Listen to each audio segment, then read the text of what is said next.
Okay, so just another explanation on why you need to have assets. The dollar has basically lost all of its purchasing power since it was introduced, and even in the past, probably in your lifetime, if you're more than 10 years old, you can probably remember when there was a time when stuff cost significantly less, at least in dollar terms, right? So whether it's food or housing or utilities or this is a pair of AirPods.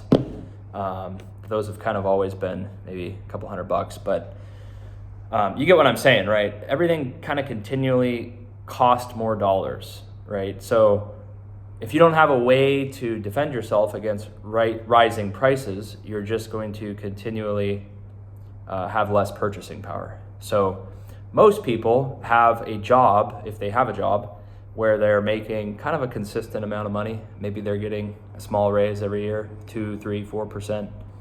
And the issue is, even though they're making more nominal money, the money doesn't go as far because the real prices of, like this bottle of water, or like I said, these AirPods or this pen, the basket of goods that you have to buy, right? When you include insurance, vehicles, transportation, clothing, food, housing, all of the things that people just have to buy, medical care, the basket of goods that most people have to buy.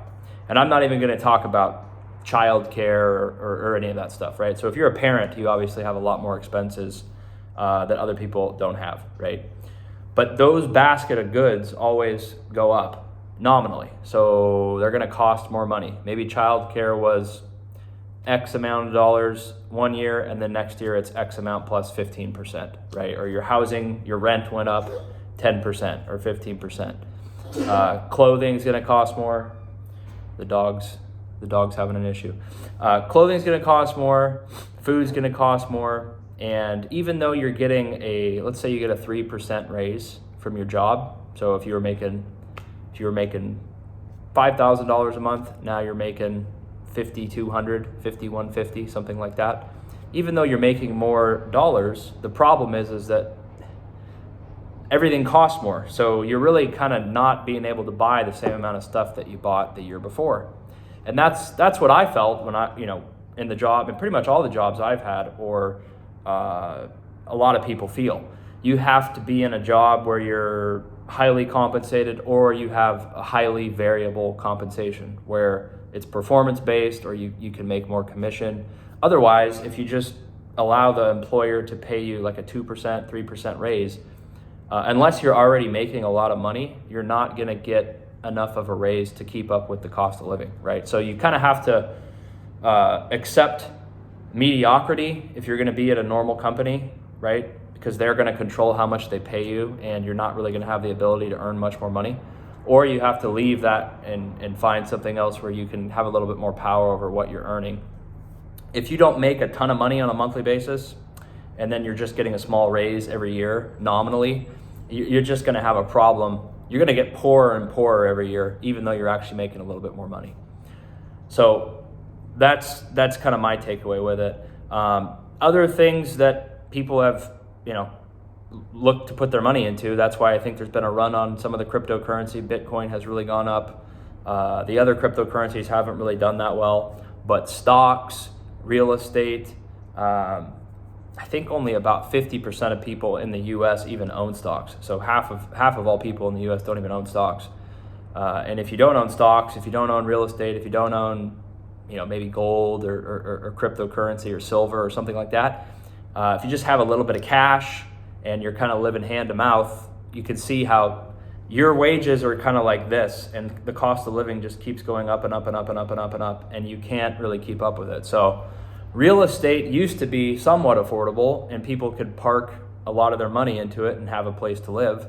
But now, if you just have a normal income, affording a house at like 7 or 8% interest rate, and the down payment and the interest and the home insurance, and as well as potentially having kids or the rising prices of food and everything else that you have to buy. Insurance goes up, food goes up, clothing goes up, childcare goes up if you have kids. A vehicle now costs an absurd amount of money if you're going to buy a vehicle from a dealership. So people have to be a lot more selective and smart, I think, about where they're spending their money. And I think there's just less discretionary income, right?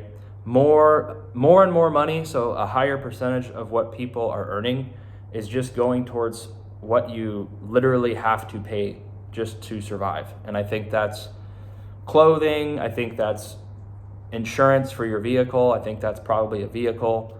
I think it's rent or a mortgage payment if you own a home. And that can eat up close to half of your income.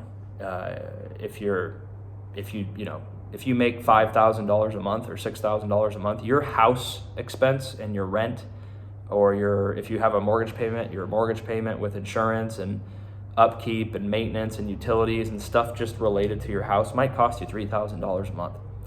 So half of your money right there is going towards just basically rent, right? Now, really, you just have to make more money, right? You can't really downsize your life much more than renting an apartment. You could live with family or you could live in a van or something, but unless you're homeless, you're going to have to pay to have somewhere to live.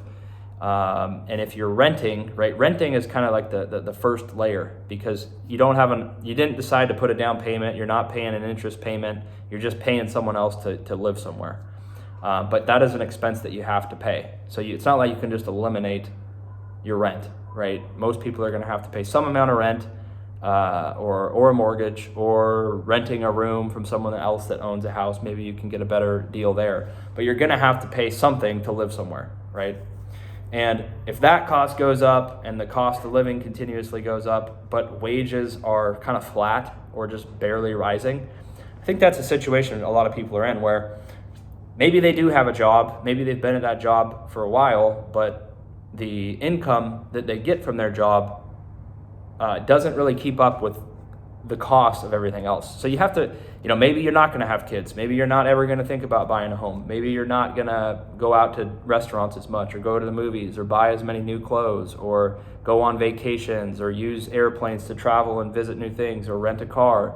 And maybe you're not going to have the money to really invest into like a 401k or into a Roth IRA or into other investments, or into even rental property or any of that. Like, those are things that, if you're living hand to mouth, right, you're not thinking about rental property or investments or a IRA, Roth IRA. You're thinking about, can I pay my rent?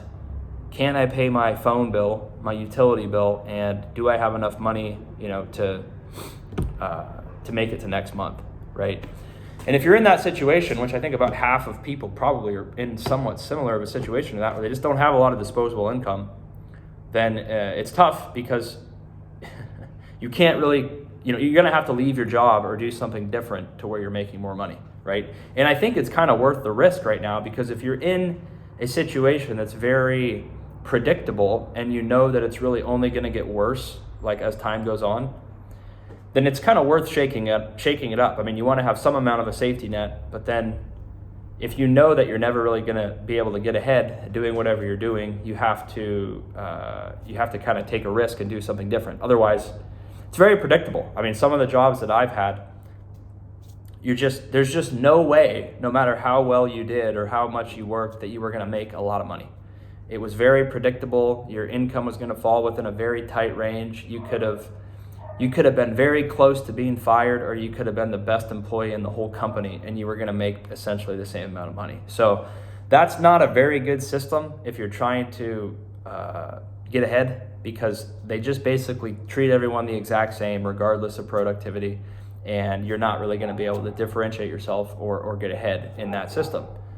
So think about that, I would say, because if you're in one of those systems and you want to actually get ahead, it's just kind of like pointless. There's really not going to be a way that you can in that system. So that's what I'm talking about. You guys let me know what you think. You can subscribe for more, and we'll see you on the next one. Take care.